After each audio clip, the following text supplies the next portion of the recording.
ang mga sumusunod na ikakasal.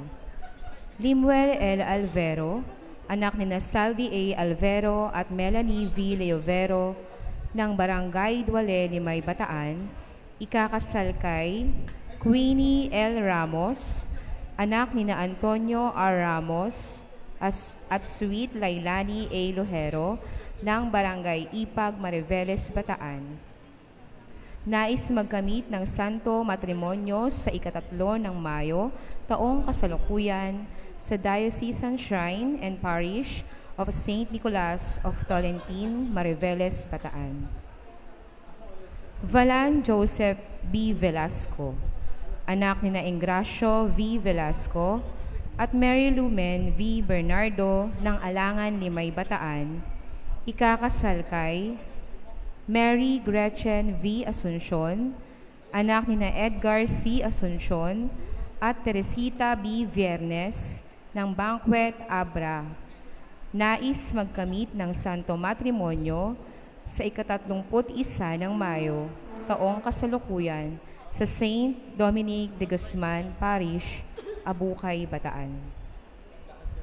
Kung may nalalaman kayong balakid o hadlang sa mga natawag na ikakasal, mangyaring ipaalam lamang po natin sa ating kura paroko.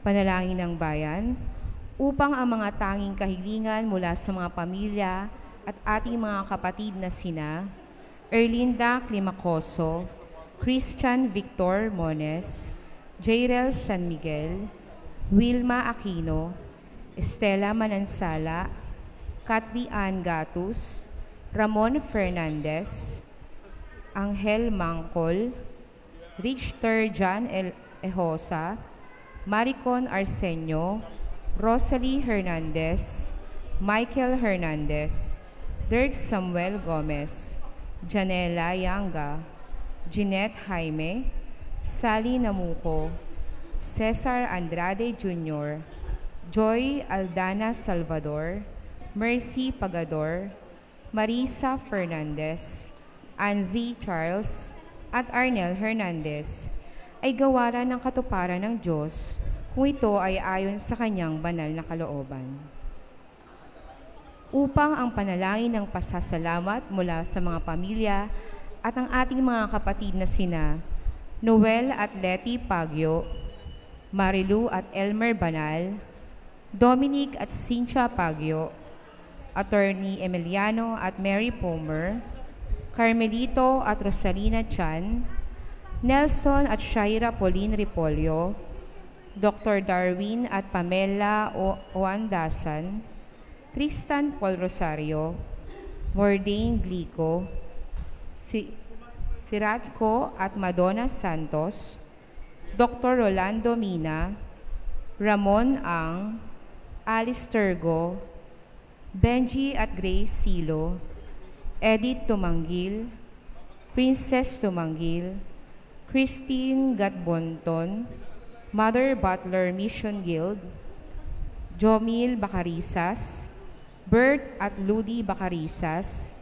Richard Capito, Sydney Herrera, Irish Rose Herrera, Victor at Ara Gabieta Pagador, Hazel Joyce Taran, Rudy at Lynn Gomez, Richter John Ejosa, Maricon Arsenio, Raimi Lawrence Oira, Hazel Denise Ambrosio, Ginoo at Ginang Richard Cantor, Eva Anorico, Attorney Lizette Trinidad, Lito Barentes, at Isabella Nicole Pagtalunan ay malugod na tanggapin ng Diyos at maghatid pa ng ibayong pagpapala sa kanila at sa kanilang mahal sa buhay.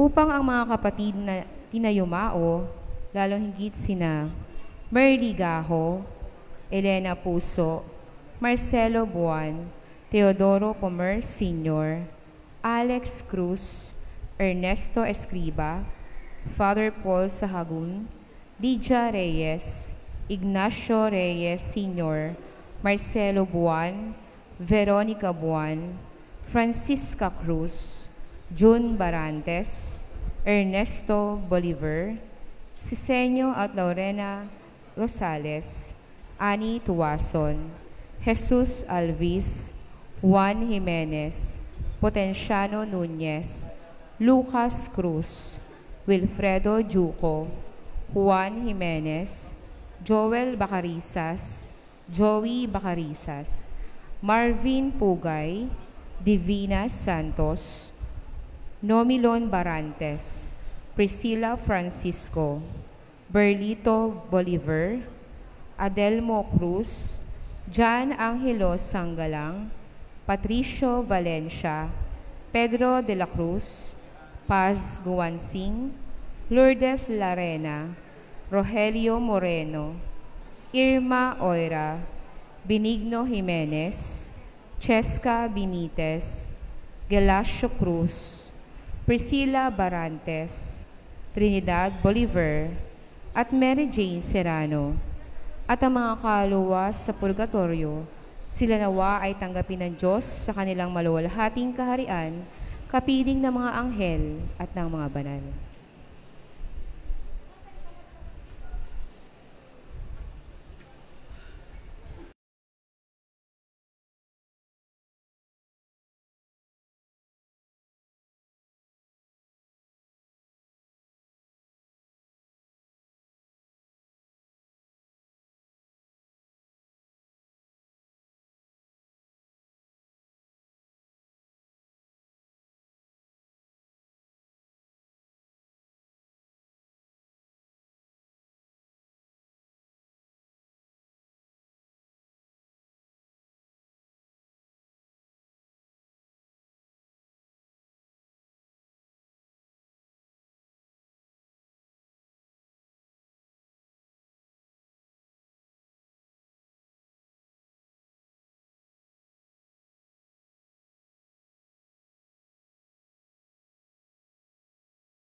Sa ngalan ng Ama, ng Anak at ng Espiritu Santo.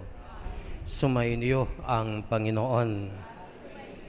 Mga minamahal na kapatid, 5 linggo na tayong naghahanda ng sarili para sa pagdiriwang ng Pasko, ng pagpapakasakit at pagkabuhay ng Panginoon. Sinikap nating unawain at tuparin ang ating pananagutan sa Diyos at sa kapwa-tao, alinsunod sa aral at halimbawa ni Kristo. Kaisa ng buong simbahan, sinisimulan natin ngayon ang mga mahal na araw. Si Kristo ay matagumpay na pumasok sa kanyang lungsod upang tuparin ang kanyang gawain bilang Mesiyas, ang magpakasakit, mamatay at muling mabuhay para sa ating kaligtasan. Taimtim nating sariwain sa alaala ang kanyang pag-aalay ng sarili para sa kapwa at sundan natin siya ng may buhay na pananampalataya. Kaisa niya sa pagdurusa sa krus, tayo nawa ay makahati niya sa kanyang pananaig sa kamatayan at sa kanyang bagong buhay. Hawakan po natin ang ating mga palaspas at ito ay ating iwagayway habang ito ay ating binabasbasan.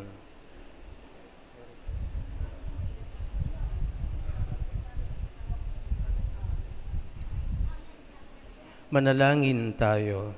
Ama naming makapangyarihan, ang mga palaspas na ito ay iyong pagpalain at pabanalin upang sa masaya naming pagbubunyi ang Mesiyas na aming hari, siya aming masundan, at sa pamamagitan niya ang aming sapitin, ang hindi magmamaliw na lungsod ng Jerusalem na kanyang pinaghaharian kasama ng Espiritu Santo magpasawalang hanggan.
Manalangin tayo.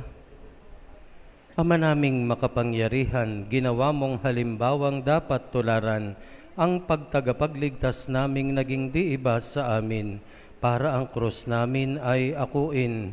Pagindapatin mong sa mga pagdiriwang ay aming kamtin ang kanyang ulirang pagkamatiisin at ang pakikisalo sa pagkabuhay niyang maningning sa pamamagitan niya kasama ng Espiritu Santo magpasawalang hanggan.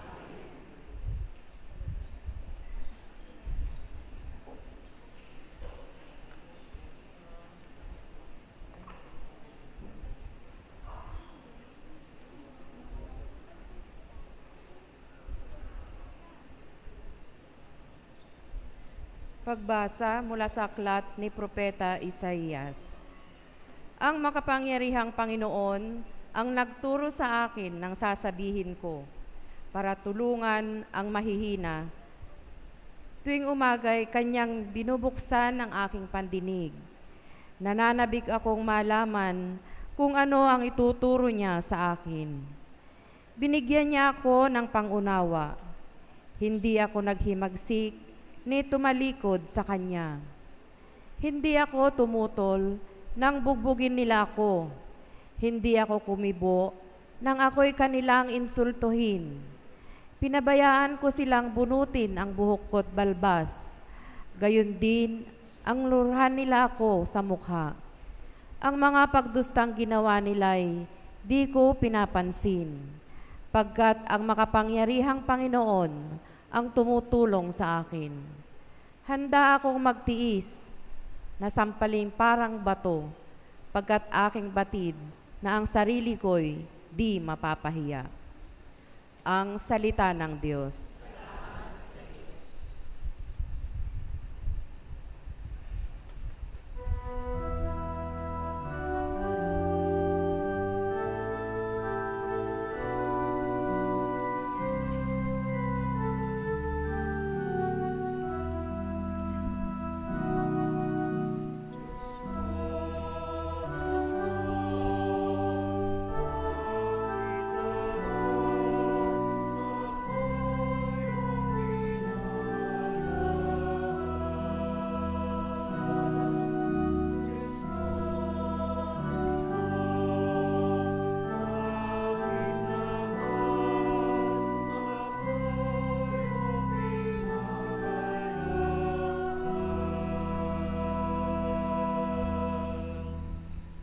Bawat taong makakita'y umiiling, nanunukso.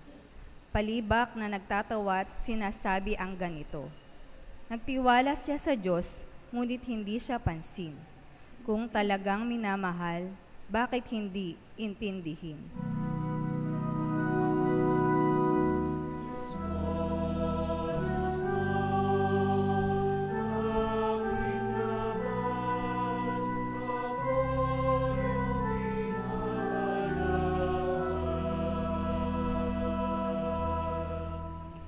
May pangkat ng mga buhong na sa aki pumaligid, para akong nasa gitna niyong asong mababangis.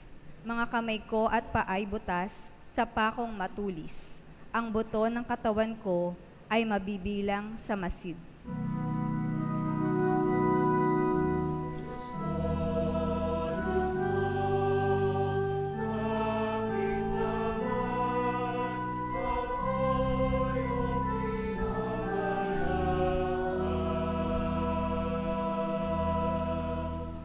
Pinaghati-hati nila ang damit ko sa katawan. Ang hinubad na tunikay dinaan sa sapalaran. Huwag mo akong ulilahin, huwag talikdan, Panginoon. O aking tagapagligtas, bilisan mo ang pagtulong.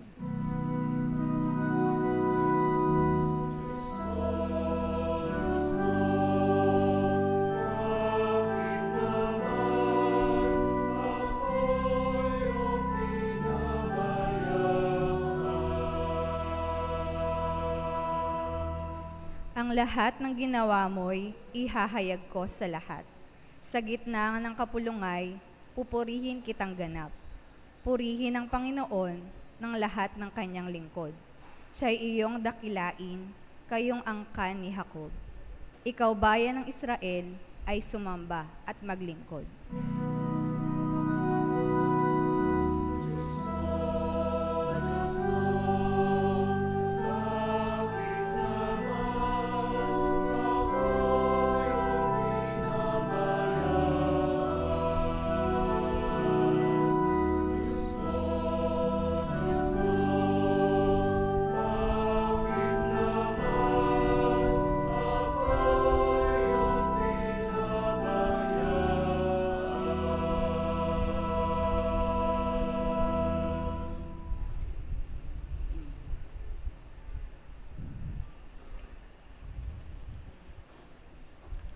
Pagbasa mula sa sulat ni Apostol San Pablo sa mga taga-Pilipos.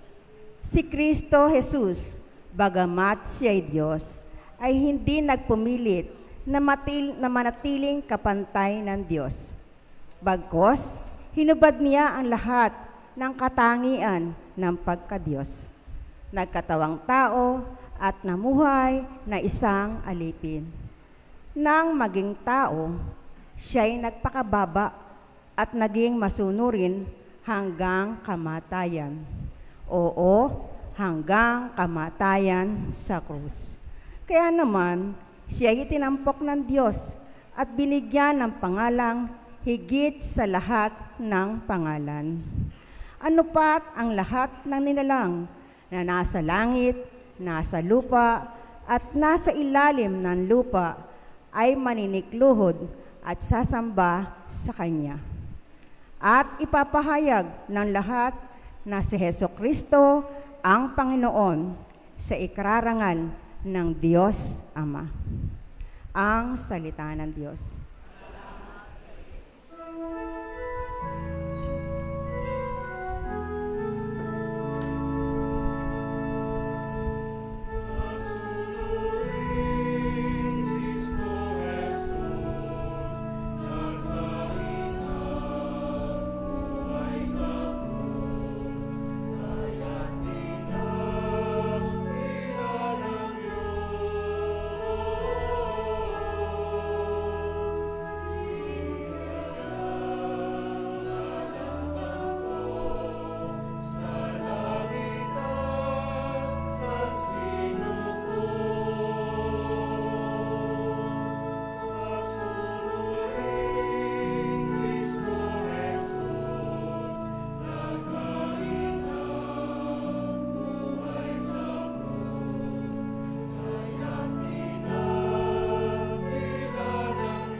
Sumainyo ang Panginoon. Ang pagpapakasakit ng ating Panginoong Hesukristo ayon kay San Lucas.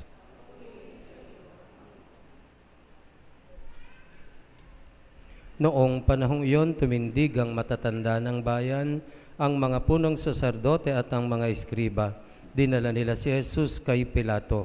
Sinimula nilang paratangan siya, anila. Ang taong ito'y nahuli naming nanunulsol sa aming kababayan na maghimagsik at nagbabawal ng pagbabayad ng buwis sa Cesar. Pinapaniwala pa niya ang mga tao na siya ang Kristo, isang hari. At tinanong siya ni Pilato, ikaw ba ang hari ng mga Hudyo? Kayo na ang nagsasabi, tugon ni Jesus. Sinabi ni Pilato sa mga punong saserdote at sa mga tao, wala akong makitang kasalanan sa taong ito. Ngunit mapilit sila at ang wika. Sa pamamagitan ng kanyang mga turoy, inuudyakan niyang maghimagsik ang buong Hudeya. Nagsimula siya sa Galilea at ngayoy narito na. Nang marinig ito ni Pilato, tinanong niya kung taga Galilea si Jesus. At nang malaman siya'y mula sa nasasakupan ni Herodes, kanyang ipinadala siya sa taong ito na nooy na may nasa Jerusalem. Tuwang-tuwa ito nang makita si Jesus. Marami na siyang nabalitaan tungkol dito at matagal niyang ibig makita. Umaasa siyang gagawa ito ng kababalaghan at ibig niyang makita ito. Kaya tinanong niya ng tinanong si Jesus. Ngunit hindi ito sumagot kaunti man. Naroon ang mga punong saserdote at ang mga eskriba na walang tigil ng kapaparatang kay Jesus. Hinamak siya at tinuya ni Herodes, pati ng kanyang mga kawal. Sinuutan siya ng maringal na damit at ipinabalik kay Pilato. At ng araw ding iyon, naging magkaibigan sina Herodes at Pilato na dati magkagalit. Ipinatawag ni Pilato ang mga punong saserdote ang mga punan ng bayan at ang mga tao at sinabi sa kanila, "Isinakdal ninyo sa akin ang taong ito sa kasalanang panunulsol sa mga tao. Ngayon, siniyasat ko siya sa harapan ninyo at napatunayan kong walang katotohanan ang mga paratang ninyo sa kanya. Gayon din si Herodes, kaya si Jesus ay ipinabalik niya sa akin.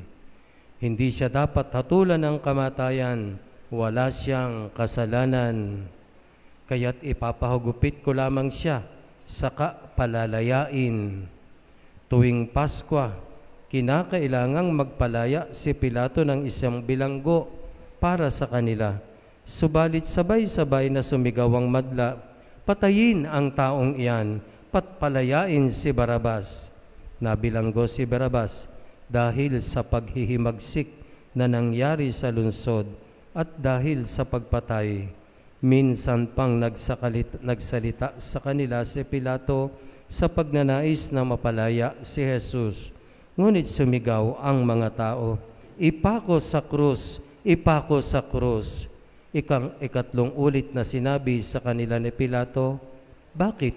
Anong ginawa niyang masama? Wala akong makitang dahilan upang siya'y ipapatay. Ipahahagupit ko na lamang siya at saka palalayain." Datapot lalo nilang ipinagsigawan na dapat ipako si Jesus sa krus, at sa wakas ay nanaig ang kanilang sigaw. Kaya't ipinasya ni Pilato na pagbigyan ang kanilang kahilingan. Pinalaya niya ang taong nabilanggo dahil sa paghihimagsik at pagpatay ayon sa hinihingi nila. At ibinigay sa kanila si Jesus upang gawin ang kanilang kagustuhan. Nang dala na nila si Jesus upang ipako, nasa lubong nila ang isang lalaking galing sa bukid. Ito'y si Simon na taga Cirene. Pinigil nila ito at ipinapasan sa kanya ang krus, kasunod ni Jesus.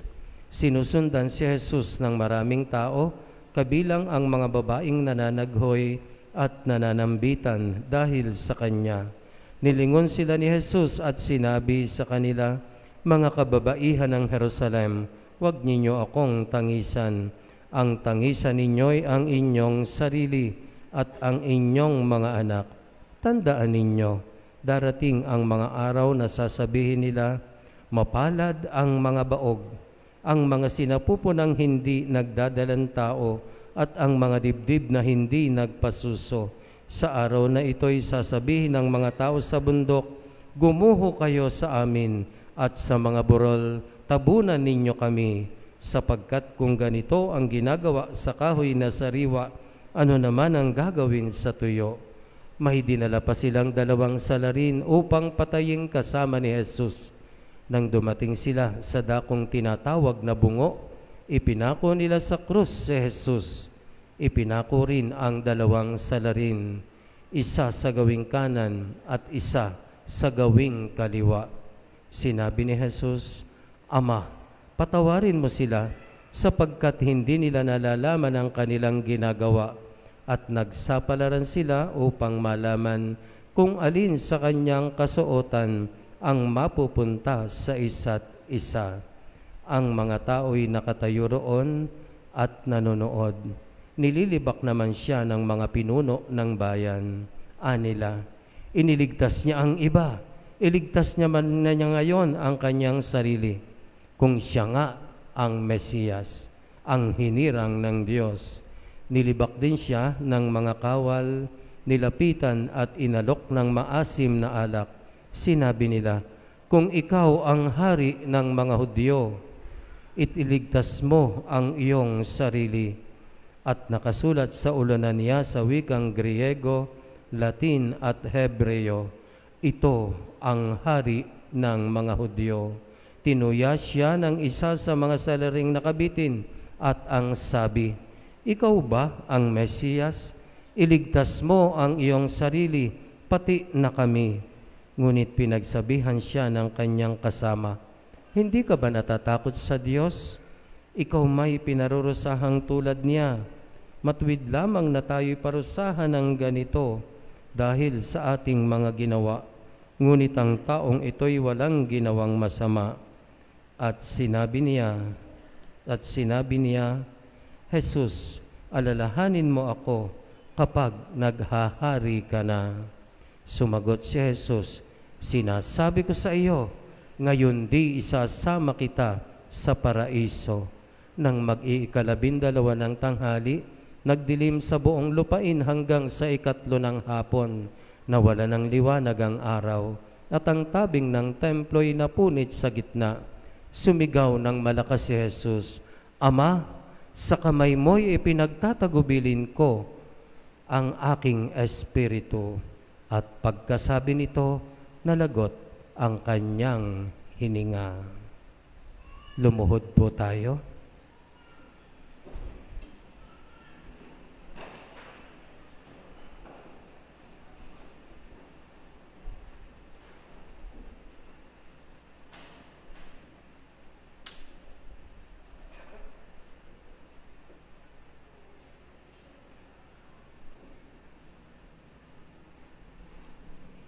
Tumayo po sila.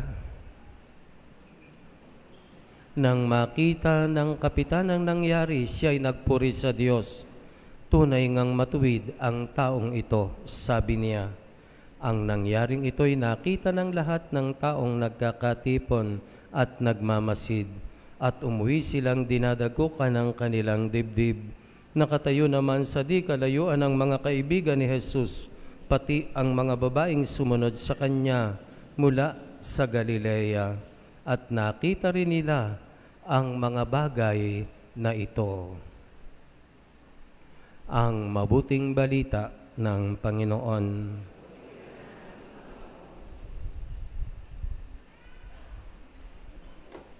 Magandang umaga po sa inyong lahat. Hindi po ba nyo napapansin yung dalawang santo nating mga Pilipino? Sino na nga po? Si Kalunsod ang pangalawa. Sino po yung una? May hawak po silang palaspas sa karaniwang image nila. At hindi lang po sila yung may hawak ng palaspas. Marami pong santo ang may hawak ng palaspas. Lalo tigit yung mga santong ang tawag ay martir. Kaya mga kapatid, delikadong simbolo po iyang hawak nating palaspas.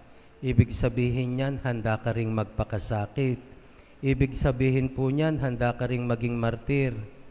Handa ka nga bang maging martir sa asawa mo? Handa ka bang maging martir para sa pamilya mo? Sa kaibigan mo? Kaya pag-isipan po natin, ano po?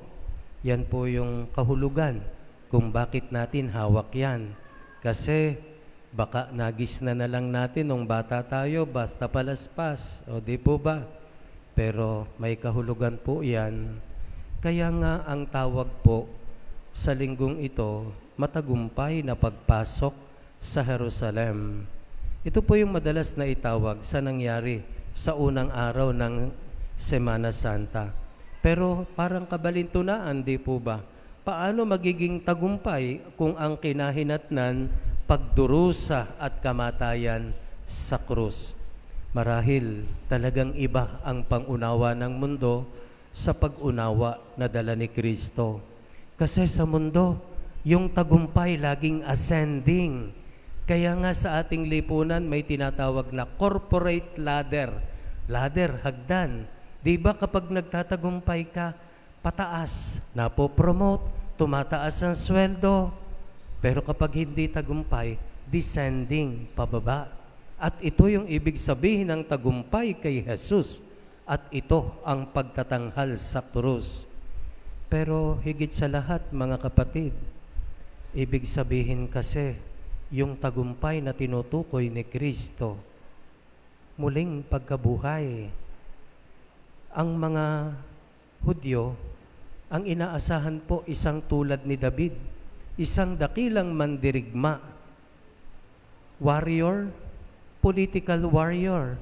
Si Jesus, He fought not human enemies, but the ultimate fear of man. Ano ba yung taluktok ng takot mayroon tayo? Kamatayan. Yun po yung pinaka-kinatatakutan nating tao kasi hindi natin lubos na maunawaan. Pero kaya nga linggo. Dahil linggo ang araw ng muling pagkabuhay, ibig sabihin, kaya ka nagsisimba. Ang tinitingnan mo ang mga araw na dadating, nakapiling mo ang Diyos, muli mong makakasama yung mga mahal mong sa buhay na pumanaw na. Di ba ang ganda ng pangako sa atin ni Jesus? Kaya ang tawag natin sa Kanya, panganay sa muling pagkabuhay. Kaya nga, mali talaga yung akala ng ibang alagad na isang madugong himagsikan ang pakay nila sa Jerusalem, na mapalaya ang bayan nila sa mga dayuhang mananakop sa impyerno na Imperyo Romano at yung mga kroni o alipores nito. Kaya nga naghanda sa labanan. Ayon po sa kwento ni Lucas, may nagdala ng armas. Sino po yung unang bumunot? Si Pedro. Imagine, may baong tabak noong dadakipin. Natagpas niya ang tainga ni Malco, yung dadakip kay Jesus. Pero pinagbawalan ni Jesus at pinagsabihan, isalang mo, hindi iyan ang kalaban. Kaya mga kapatid, anong klaseng labanan ba ang pinapasok nila? Ito yung lubos na hindi naunawaan ng mga alagad. Gayon din ng mga Hudyo. Una, isang labanan para sa kapayapaan. Hindi naman po talaga mapagtatagumpayan ang kapayapaan sa marahas na paraan. Gusto mong makuha yung kapayapaan pero ang gagamitin mo kamatayan, aba paghihiganti po ang magiging resulta niyan.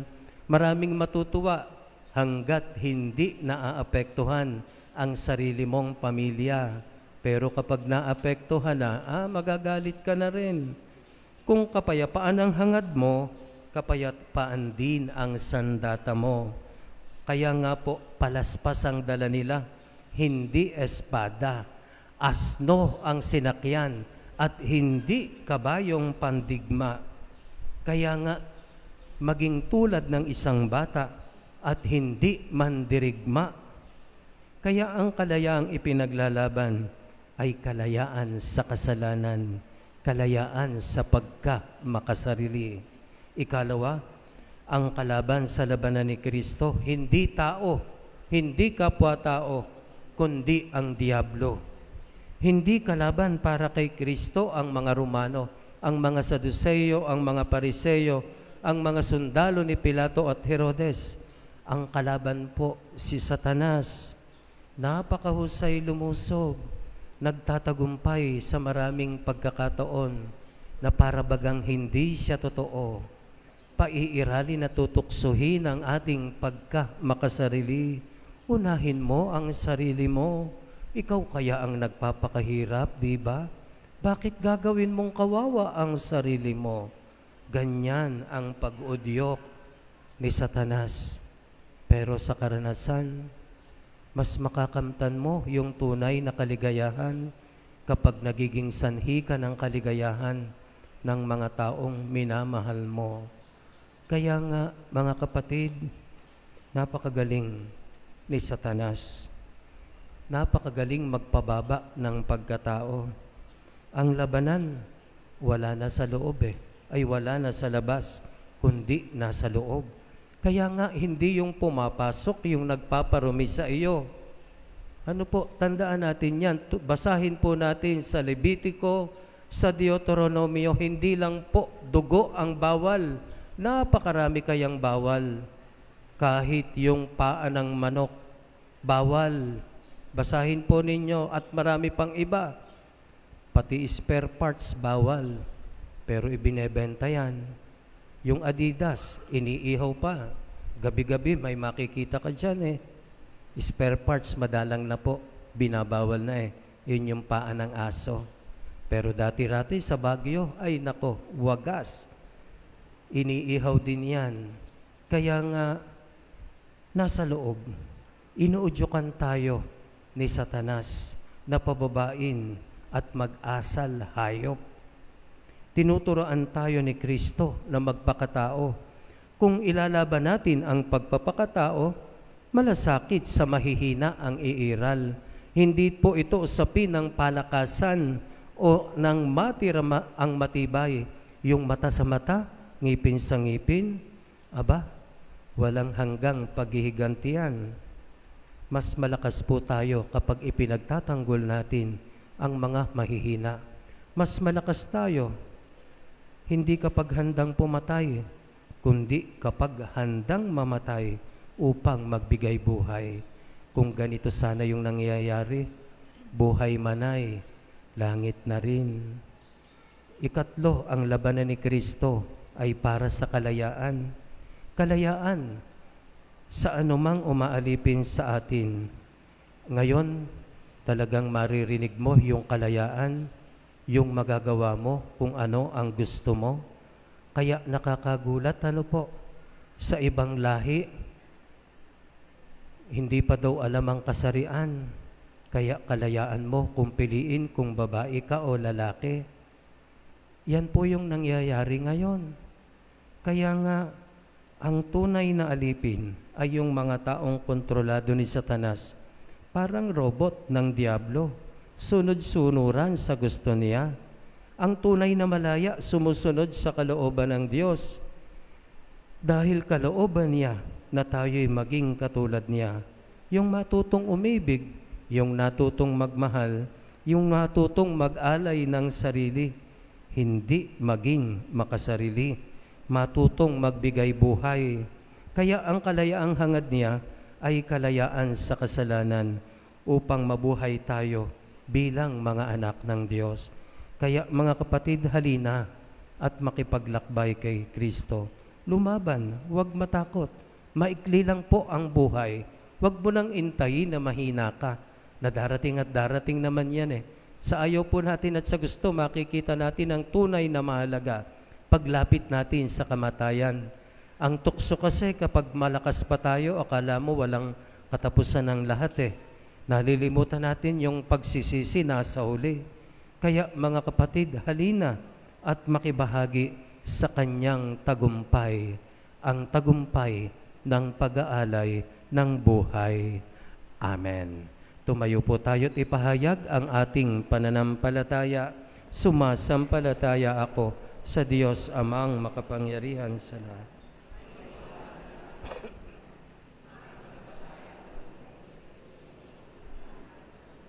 Panginoon nating lahat, nagkatawang tao siya ng Espiritu Santo.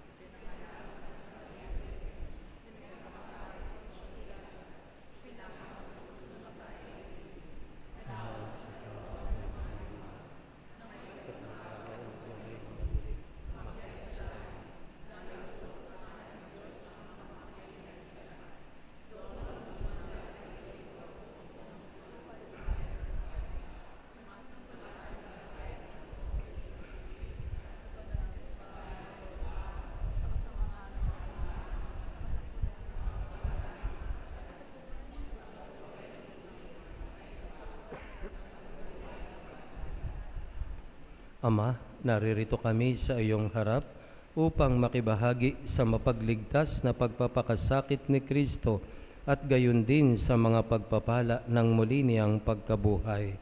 Ama naming mapagmahal, sa pamamagitan ng pagpapakasakit ni Kristo, dinggin mo kami. Ama naming mapagmahal, sa pamamagitan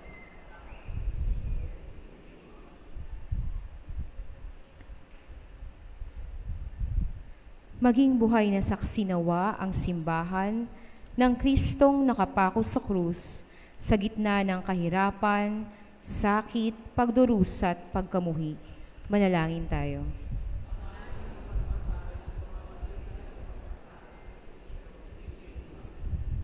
Tularan nawa ng mga nais maging pinuno ng aming bayan, si Kristong dumating upang maglingkod at hindi paglingkuran. Manalangin tayo.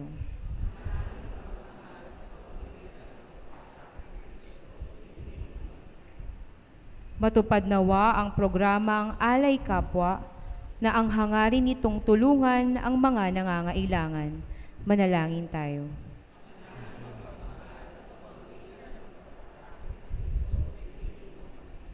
Tanggapin nawa ng Panginoon sa kanyang kaharian ang mga kapatid nating yumao. Manalangin tayo.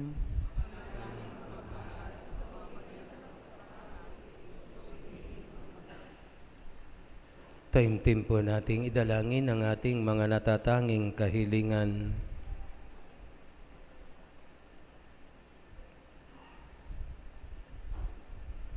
Ama, dinggin mo ang panalangin ng iyong bayan. Lumago nawa kami sa pag-ibig upang ganap naming makamtan ang galak na dulot ng pagkabuhay ni Jesucristong aming Panginoon.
Manalangin kayo, mga kapatid, upang itong ating paghahain ay kalugdan ng Diyos sa mang makapangyarihan. Kinuha ng Panginoon itong paghahain sa iyo sa kapaligiran at karangalan. Ama naming lumikha, pakundangan sa pagpapakasakit ng iyong bugtong na anak, sumaamin nawa ang iyong pagpapaunlak na di makakamit ng tanang aming pagganap, kundi ng paghahaing minsan lamang para sa lahat na mula sa iyo'y pinakikinabangan namin at tinatanggap sa pamamagitan ni Jesucristo kasama ng Espiritu Santo magpasawalang hanggan. Sumainyo ang Panginoon. Itaas sa Diyos ang inyong puso at diwa. Pasalamatan natin ang Panginoong ating Diyos. Ama naming makapangyarihan, tunay ngang marapat na ikaw ay aming pasalamatan sa pamamagitan ni Jesucristo na aming Panginoon. Wala siyang kasalanan, ngunit inaring sala rin sa pagmamalasakit siyang kami palayain sa kamatayang kinasusuungan namin, kaya't namatay siya upang kami buhayin.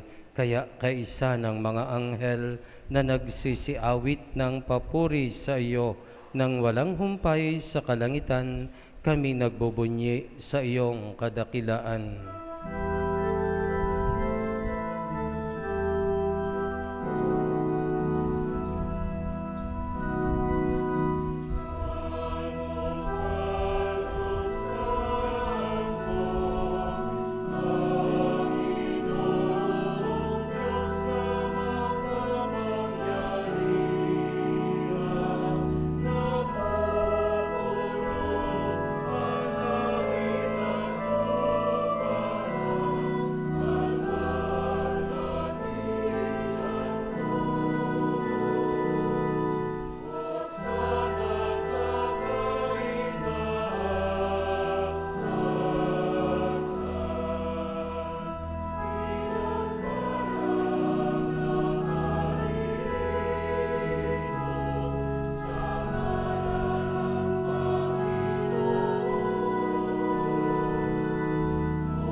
Ama naming banal, ikaw ang bukal ng tanang kabanalan, kaya't sa pamamagitan ng iyong Espiritu, gawin mong banal ang mga kaloob na ito upang para sa amin ay maging katawan at dugo ng aming Panginoong Hesukristo.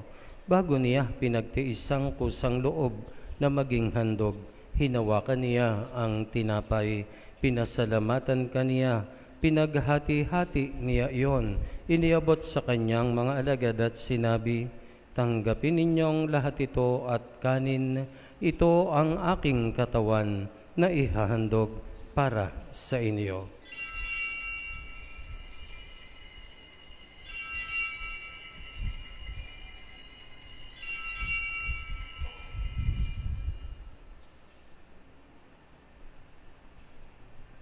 Gayon din naman nung matapos ang hapunan, hinawakan niya ang kalis, muli kaniyang pinasalamatan.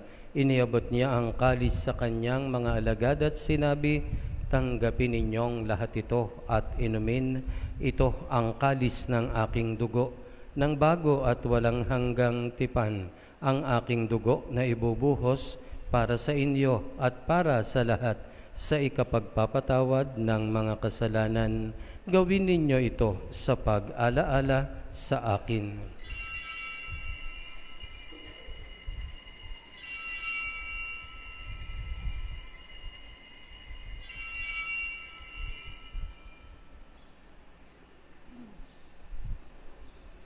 Ang misteryo ng pananampalataya.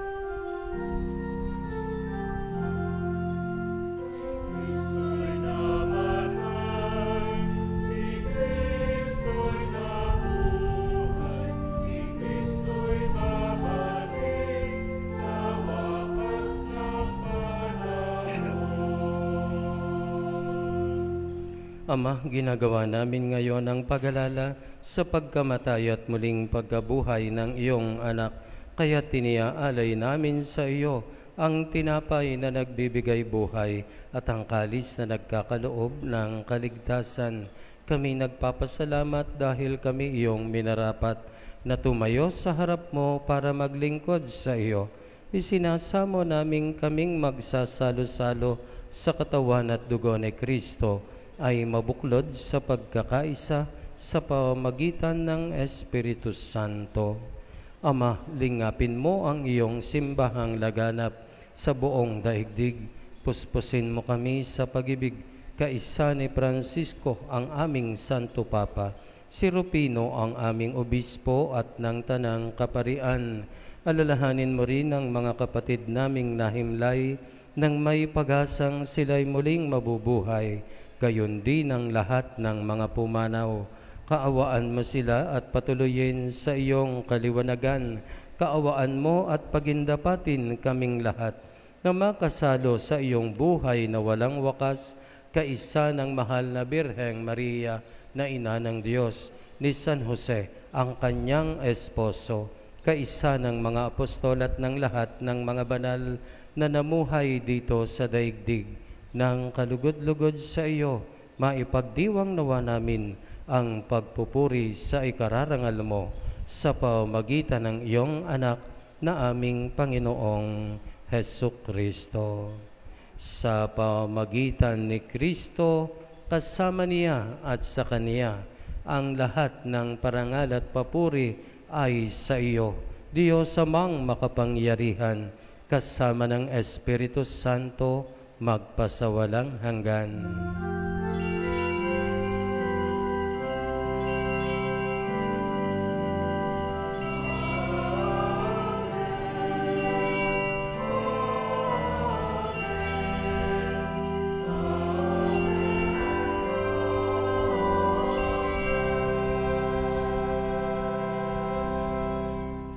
Sa tagubilin ng mga nakagagaling na utos at turo ni Jesus na Panginoon natin at Diyos, ipahayag po natin ng lakas loob.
Hinihiling naming kami adya sa lahat ng masama, pagkalooban ng kapayapaan araw-araw, iligtas sa kasalanan at ilayo sa lahat ng kapahamakan, samantalang aming pinananabikan ang dakilang araw ng pagpapahayag ng tagapagligtas naming si Hesukristo.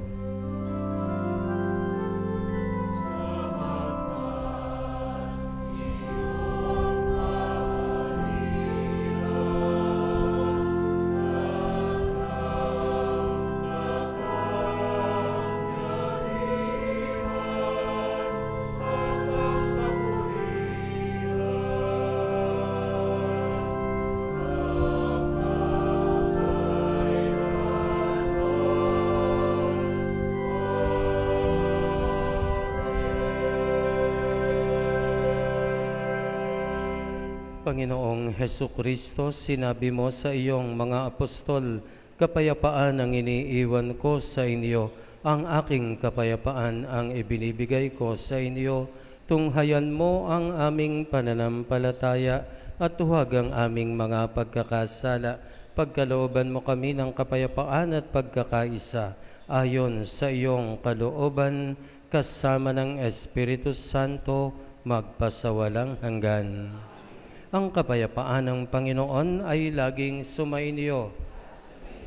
Magbigayan tayo ng kapayapaan sa isa't isa.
Ito ang kordero ng Diyos.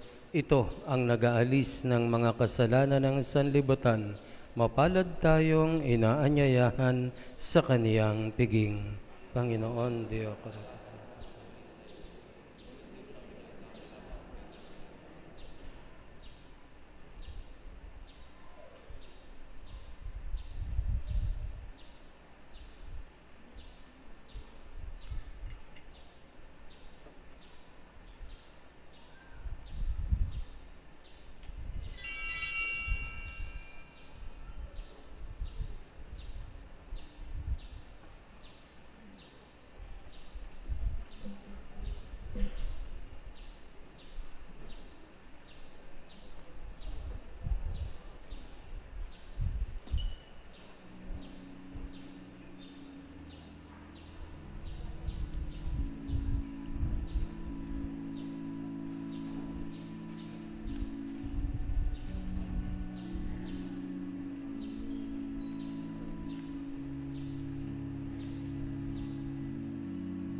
Manalangin tayo.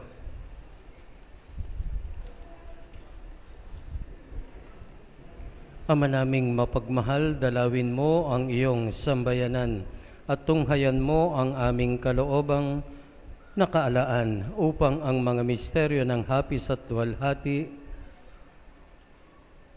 may pag-asa sa aming sinasampalatayanan, pakundangan sa pagkamatay ng iyong anak. Gawin mong kami makarating sa aming paroroonan, pakundangan sa kanyang muling pagkabuhay bilang tagapamagitan kasama ng Espiritu Santo magpasawalang hanggan. April 27, delivery ng ating 3 kampana. May 4, ang blessing ng kampana sa pangunguna ng obispo. Ihintayin lang po natin kung anong oras talaga, kung alas 7 ba ng umaga o alas 5:30 ng hapon. Sumainyo ang Panginoon. Yumuko tayo at hingi ng pagpapala ng Diyos. Pagpalainawa kayo at ingatan ng Panginoon ngayon at magpasawalang hanggan. Naway kahabagan niya kayo at subaybayan ngayon at magpasawalang hanggan. Lingapin nawa niya kayo at bigyan ng kapayapaan ngayon at magpasawalang hanggan. At pagpalain nawa kayo ng makapangyarihang Diyos, Ama, Anak at ng Espiritu Santo. Humayo tayong taglayang kapayapaan upang ang Panginoon ay mahalin at paglingkuran. Salamat sa Diyos.